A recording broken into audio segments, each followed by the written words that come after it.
আজকে আমি শেয়ার করব যে আমি একটা নতুন ফোন নিয়েছি, তো কীভাবে নিয়েছিলাম আর সেই কুবে টাকা জমিয়েছিলাম, কত টাকা হয়েছে কুবে, এটাই তোমাদের সঙ্গে শেয়ার করব আজকে।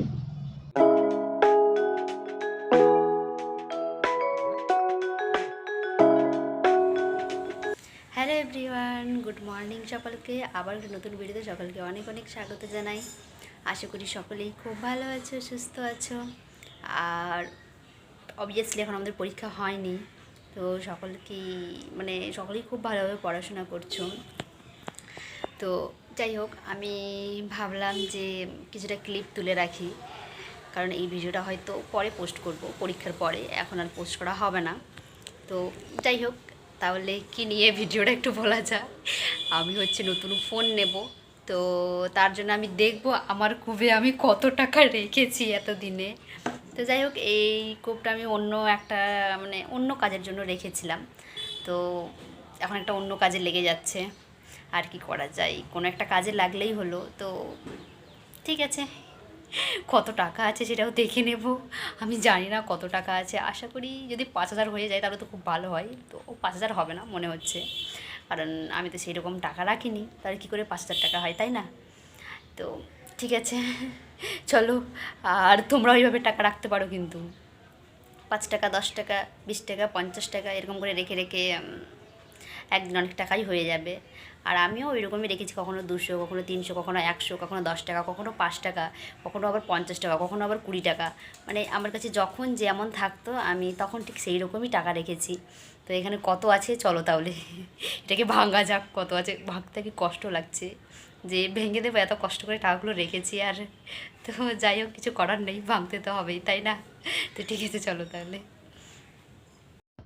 এখন কূপকে নিয়ে ভাঙতে বসে গেছি, কারণ একবার ভাবছিলাম যে ভাঙবো কি না, কারণ কষ্ট হচ্ছিলো অনেক দিন থেকে, টাকাগুলো জমিয়ে জমিয়ে রেখেছি, আর জানি না কত টাকা হবে। তো চলো তাহলে। আর এটা আমি ভাঙতে পারলাম না, তাই আমি নিয়ে এসেছি। তারপরে দেখছি একটু ইয়ে করার পরে ফেটে গেছে, আর পুরো টাকাগুলো বেরিয়ে গেছে। আর কত টাকা হচ্ছে সেটাই দেখব। তোমরাও এইভাবে করতে পারো, কূপের মধ্যে টাকা রেখে জমিয়ে জমিয়ে কোনো কিছু নিতেই পারো। আর আমি যেহেতু ফোন নেওয়ার এটা উদ্দেশ্য ছিল না, আমার উদ্দেশ্য ছিল যে আমি যদি চান্স পেয়ে যাই, তাহলে তো ভর্তির জন্য তখন কলেজে টাকা লাগবে, তো সেই টাকা কোথায় পাবো তখন হঠাৎ করে? তো তার জন্যই আমি এটা রেখেছিলাম, অ্যাকচুয়ালি তার জন্যই রাখা এই টাকাটা। আর পরে যখন ভেবেছিলাম যে এই টাকা দিয়ে আমি বৃন্দাবনে যাব, তো যাই হোক, বৃন্দাবনে যাওয়াও হলো না, আর কলেজে অ্যাডমিশন নেওয়াও হলো না। শেষ পর্যন্ত এই টাকা দিয়ে ফোন কেনা হলো। মানে রাখি এক এক কাজে, হয়ে যায় অন্য কাজে। তো ফোনটাও কাজ করছিল না, কারণ টাচটা পুরোটাই খারাপ হয়ে গেছিলো।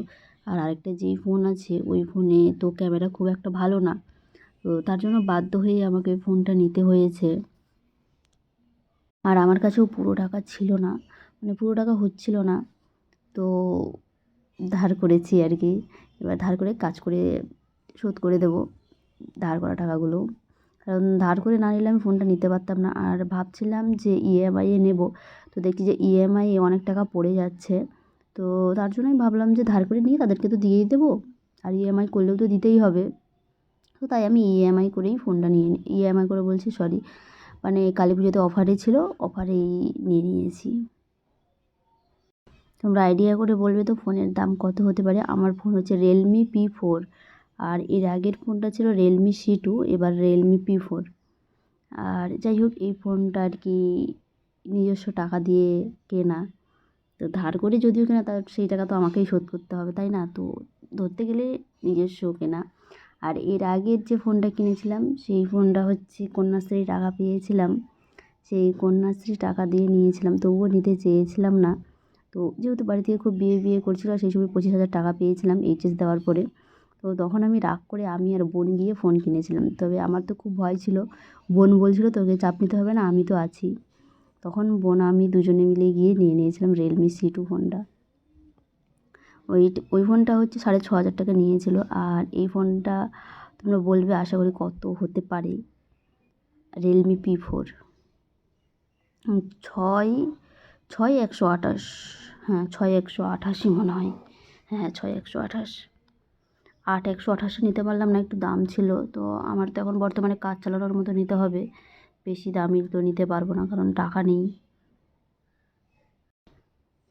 তো যাই হোক, এখানে খুচরো টাকাও রেখেছি। আসলে এই কূপগুলো তো খুচরো টাকা রাখার জন্যই, কিন্তু আমি যেহেতু কিনতে পারিনি তাই আমি এখানে নোটগুলোও রেখেছি। আর কি করব, যাওয়ার হয়ে গেছে। আর এই যে পুরো অবস্থা খারাপ হয়ে গেছে। এতদিন থেকে সামান্য আমি 1000 টাকা জোগাড় করতে পারিনি, মানে কি বলবো। এতদিন থেকে আমার এই টাকা জমা করেছি, আর কিছু বলার নেই। জাস্ট মানে হিসেব করে দেখছি 1100-1100-র উপরেই আছে। আমি ভেবেছিলাম যে 3000 টাকা হবে, কিছু বলার নেই, 3000 টাকা আর হলোই না। ঠিক আছে, নো প্রবলেম, ফোনটা তো কিনতে হবে। আর বাকি টাকা তো হচ্ছে ধার নিয়েছি, আর কিছু টাকা ধার নিয়ে নেব, তাহলে ফোন কেনা হয়ে যাবে। আর পরে কাজ করে, পরীক্ষার পরে কাজ করে সবাইকে দিয়ে দিতে হবে আবার। তো কী বলবো, কিছু বলার নেই। ফোনটা অর্ডার করবো সম্ভবত। তো দেখি ফোন আসলে আবার, যখন ফোন আসবে তখন অবশ্যই এবার তোমাদের সঙ্গে ফোনটা দেখাবো। এই হচ্ছে টাকা। ফোনটা যদিও আগেই আনবক্সিং করে দিয়েছিল, তো তারপরেও আমি রেখেছিলাম। আমি ভাবলাম যে পরে তোমাদের সঙ্গে শেয়ার করব। এই রিয়েলমি P4 এই ফোনটা আমি হাতে পেয়েছিলাম আমার পরীক্ষা যেদিন হয়েছিল, মানে পরীক্ষার দিন আমি ফোনটা হাতে পেয়েছিলাম।